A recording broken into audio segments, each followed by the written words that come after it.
Continuamos en Notimundo Estelar. Información inmediata. El ministro de Defensa, Giancarlo Lofredo, declaró este 13 de octubre el fin de la minería ilegal en el sector de Buenos Aires, en el cantón Urcuquí, en la provincia de Imbabura, tras un operativo ejecutado por 500 militares del Ejército y la Fuerza Aérea. La noticia requiere profundidad.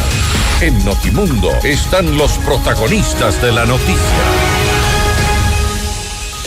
Hacemos contacto a esta hora con el abogado Franklin Soria, abogado y denunciante de la minería ilegal. A propósito de este ataque a la minería ilegal en el sector de Buenos Aires. ¿Es el fin de la minería? Es la pregunta, al menos es lo que han dicho las autoridades que encabezaron este operativo. Franklin, gracias por estar con nosotros. Fausto Yepes le saluda, bienvenido. Muy buenas noches, un honor estar con usted, estimado Fausto. Pues bien, el anuncio del gobierno es acertado en tanto y en cuanto dure la presencia militar en la zona de Buenos Aires. Recordemos que no es el primer operativo que ha realizado el Estado ecuatoriano ni los gobiernos contra este foco de minería ilegal, pero sí es el que ha tenido esta característica de un bombardeo, por lo tanto se esperaría algún resultado distinto. Resultado distinto, y esto tomando en cuenta que como decía, es un foco de la minería ilegal. No obstante, el territorio es bastante grande, la geografía de esta zona es bastante complicada como para advertir, y hay quienes se han pronunciado en ese sentido, que se pueda hablar de un control total, es decir, del fin de la minería ilegal en esta zona de la provincia de Imbabura. Y no solo desde la perspectiva geográfica o geopolítica, sino sobre todo porque a pesar de que está muy bien el operativo y se felicita al gobierno, al ministerio y al Ejército Nacional, recordemos que al realizar una característica, un operativo militar de estos, están tratando sobre la afloración del problema y no sobre las causas. Las causas del problema en este caso tienen que ver con un proceso de corrupción dentro de las entidades de control minero y ambiental que han socapado 7 años de minería ilegal en la zona de Buenos Aires, por no contar otras zonas. Entonces, está muy bien el operativo, está muy bien esa fuerza, esa voluntad política manifiesta, pero para tener el resultado esperado habría que trabajar sobre las causas.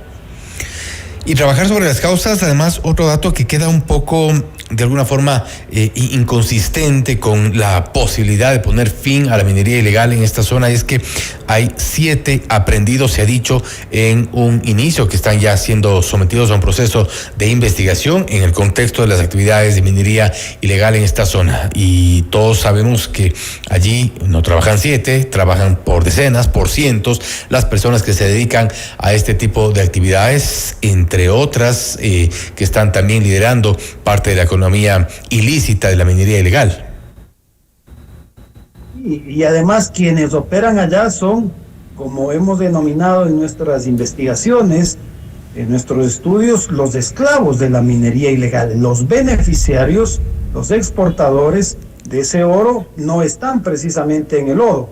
Entonces está muy bien todo lo que se hace, pero debe ser complementado ¿con qué? Hemos señalado la necesidad de que Fiscalía continúe con aquel proceso que realizó el allanamiento en Arcón y que se entreguen o que se oficie ya de manera que la justicia siga los procesos pertinentes a quienes han permitido el crecimiento de este foco, de esta actividad, a quienes han lucrado de la exportación y también, por supuesto, entender y recordar que es necesario atender a la minería legal, la que está dentro de la ley. ¿Por qué decimos esto? Porque por un lado el ejército combate a la minería ilegal, hecho que está muy bien. Por otro lado, la minería legal, la pequeña minería ecuatoriana, se queda sin insumos por una suerte de especulación que hacen los proveedores de insumos mineros, y por lo tanto, si bien se avanza en un escenario, en el otro se estanca o acaso se retrocede.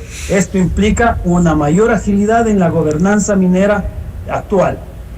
Debería entonces también enfocarse en paralelo el ataque a estas economías criminales, y me refiero concretamente a lo que menciona, que son los beneficiarios directos, quienes están en el trabajo de exportación ilegal de oro, por ejemplo, de estas estructuras que incluso se dedicaron al lavado de oro que era extraído de forma ilegal, que era exportado de forma, entre comillas, legal, incluso con registros, certificados de exportación obtenidos a través de la Agencia de Regulación y Control Minero. Es decir, no se ha concretado tampoco, al menos no se ha informado que en paralelo a estas actividades, a estos operativos, directamente a las bocaminas, a los sectores donde están Mina Vieja, Mina Nueva, donde están produciéndose, donde está extrayéndose el oro, no se ha atacado tampoco o no se ha informado de un ataque a estas estructuras. Por supuesto, porque es un proceso y entiendo tendrá el gobierno todo el sigilo necesario para avanzar en ese sentido. Sin embargo, nosotros deberíamos preguntarnos quién va a cargar con la responsabilidad, con el principio universal del derecho internacional ambiental de quien contamina paga. Ahí en Monte Olivo, en Mina Vieja, Mina Nueva, está quedando un gigantesco pasivo ambiental, residuos de mercurio y otros insumos fuera de la norma ambiental permitida, y que está contaminando el aire, el suelo y el agua. La naciente de este río, de esta zona, vierte en las aguas del río binacional. Mira, no vaya a acontecer como acontece ya, y el Ecuador está esperando sentencia en la CIDH por la demanda que los agricultores de Tumbes, el lado peruano, han denunciado por la contaminación al río Puyango Tumbes. Esta analogía, que puede represarse con la frontera colombiana en el río Mira, también tendría que ser analizada en este caso por el Viceministerio del Ambiente, para que se evalúe el pasivo ambiental que ha dejado la minería ilegal. ¿Quién debería pagarlo? Pues precisamente los que se beneficiaron de esta extracción monstruosa e ilícita en la zona de Buenos Aires. Y Franklin, para cerrar, y creo que es importante también hablar sobre la minería ilegal en el contexto del paro que llevamos ya por los 23 días de paralización. Mucho se ha hablado sobre el financiamiento que puede estar dando quienes se dedican a esta actividad de la minería ilegal a ciertas organizaciones para sostener la paralización, cómo se ha involucrado la minería ilegal en el contexto de la paralización. Usted ha hecho sendas investigaciones sobre las actividades donde se financian, donde se mueve esta economía criminal, y hoy no está o está desconectada del paro. Las actividades fuera de la ley encuentran un andamiaje por el cual sostenerse. Y si bien no podríamos afirmar, porque hay que tener responsabilidad para ello, de que hay una directa participación, sí podemos afirmar que esta confrontación presente en Imbabura, que traslada la atención estatal, que traslada a las fuerzas policiales y militares a resolver esta situación, descuida los otros escenarios como la minería ilegal y como las rutas que usa la minería ilegal. Por lo tanto, de manera indirecta, este paro también beneficia a quienes dentro de la minería ilegal están fuera de la ley. Por lo tanto, habría que hacer un llamamiento, una invocación, si cabe el término, para que se cesen las hostilidades y que definitivamente sea la ley, sea el Estado, sea el derecho el que pueda resolver ese foco, y pueda el Estado, con las fuerzas que tiene, afrontar, controlar los focos de minería ilegal. Y tomar el control sobre todo. Franklin, nuevamente, gracias por su tiempo, gracias por haber estado con nosotros.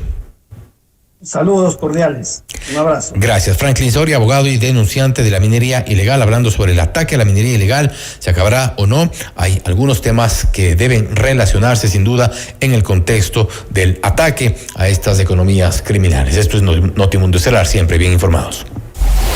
Noticias, entrevistas, análisis e información.